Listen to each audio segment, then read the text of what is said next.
Baik, Assalamualaikum warahmatullahi wabarakatuh. Perkenalkan, nama saya Ridwan Akmal. Jadi, saya adalah salah satu siswa Pekmen Academy Skill Upgrader. Di sini saya akan mempresentasikan hasil final project saya di course time series analysis tentang average temperature prediction. Nah, untuk outline dari project saya ini, saya bagi menjadi seperti ini. Yang pertama itu background dari project saya, lalu dataset yang saya gunakan, lalu data exploration, data preparation, lalu modeling dengan tiga approach yaitu classic exponential smoothing, lalu melakukan ARIMA, dan Propet. Yang terakhir yaitu result dan conclusion dari project saya. Nah, background dari project saya sendiri itu, project ini tuh punya tujuan buat ngeramalin suhu rata-rata di masa depan dengan memanfaatkan fitur-fitur pendukung seperti tanggal, kecepatan angin, tekanan atmosfer rata-rata, dan kelembapan. Harapannya tuh pengembangan proyek yang saya lakukan ini dapat berguna untuk sektor yang berkaitan erat dengan cuaca, pertanian, dan sumber daya energi, di mana relevansi dari suhu itu berkaitan erat dengan aktivitas tersebut. Dengan menyoroti hubungan antar variabel cuaca, proyek ini tuh memberikan wawasan yang dapat dimanfaatkan untuk inovasi dalam mitigasi resiko serta pengambilan keputusan yang strategis ke depannya. Nah, untuk dataset yang digunakan, ini datasetnya itu terdiri dari 1462 baris dengan 5 kolom dengan mean temperature sebagai kolom targetnya. Nah, di sini tuh date itu tanggal ya, data tanggal dengan format YYY, MMDD atau year, month, dan date. Nah, berikutnya lagi ada mean temperature. Mean temperature ini tuh suhu rata-rata yang dirata-ratakan dari beberapa interval dalam jadi ada 24 jam dengan sehari. Nah, itu diambil interval 3 jam dalam satu hari. Berikutnya lagi ada humidity, itu nilai kelembapan untuk hari itu. Satuannya itu dalam uap air per volume udara. Uap airnya itu dalam gram per meter kubik gitu ya. Terus berikutnya ada wind speed. Wind speed itu kecepatan angin yang diukur dalam kilometer per hour. Berikutnya yang terakhir yaitu mean pressure. Mean pressure ini pembacaan tekanan cuaca yang diukur dalam satuan satu atmosfer.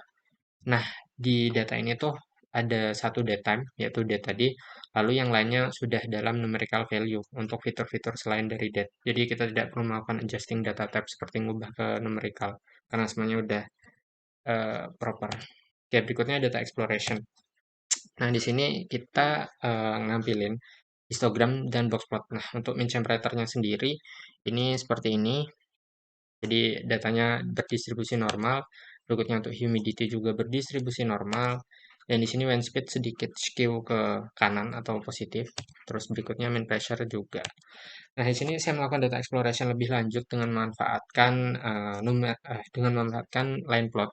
Jadi di sini kita dapat lihat setelah kita amati bahwa mean pressure itu punya beberapa nilai yang outlier. Jadi di sini saya mencoba untuk mereplace-nya dengan nilai NaN.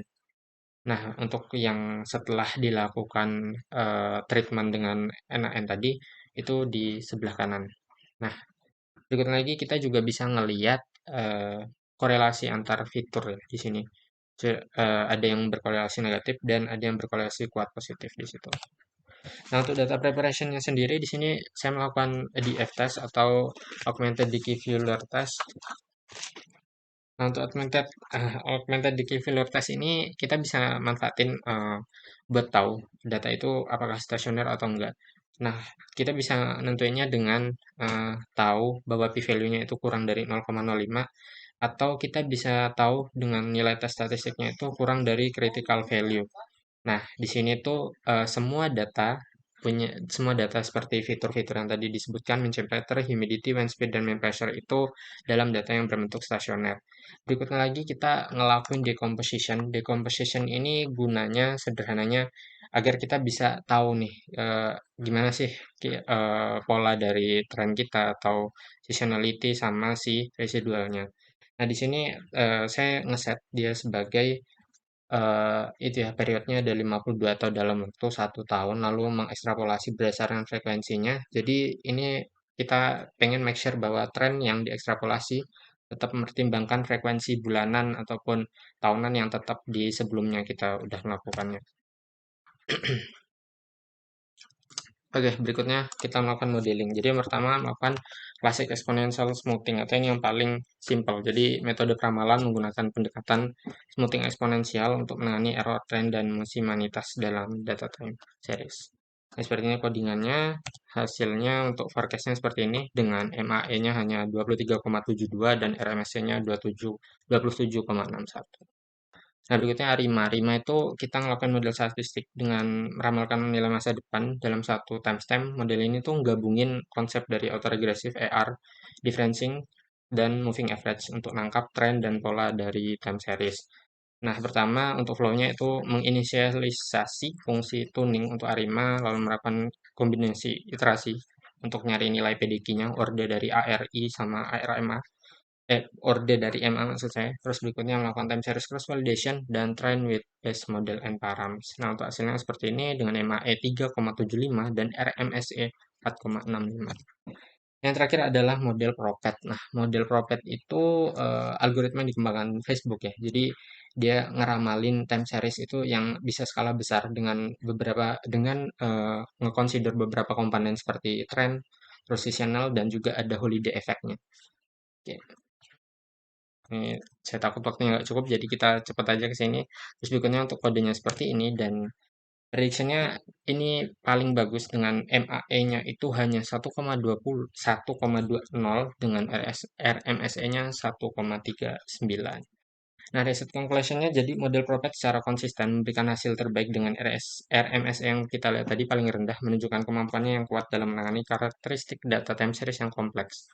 Nah, model ARIMA itu memberikan kinerja yang baik pula, menunjukkan bahwa pendekatan statistik klasik ini masih relevan dan efektif dalam meramalkan suhu rata-rata. Sedangkan model ITS meskipun memiliki RMS yang lebih tinggi, masih memberikan kontribusi pada pemahaman tren dan musimanitas dalam data. Tapi hasilnya mungkin bervariasi tergantung pada strukturnya data yang diamati. Dan lagi pula untuk trade-off-nya juga sebenarnya model Propet juga memerlukan kinerja komputasi yang lebih besar dibanding yang lain. Jadi mungkin lebih baik menggunakan Arima karena keseimbangannya cukup baik, balancing antara accuracy dan efisiensi dari komputasi. Baik, sekian dari saya, Ridwan Akmal. Terima kasih. Wassalamualaikum warahmatullahi wabarakatuh.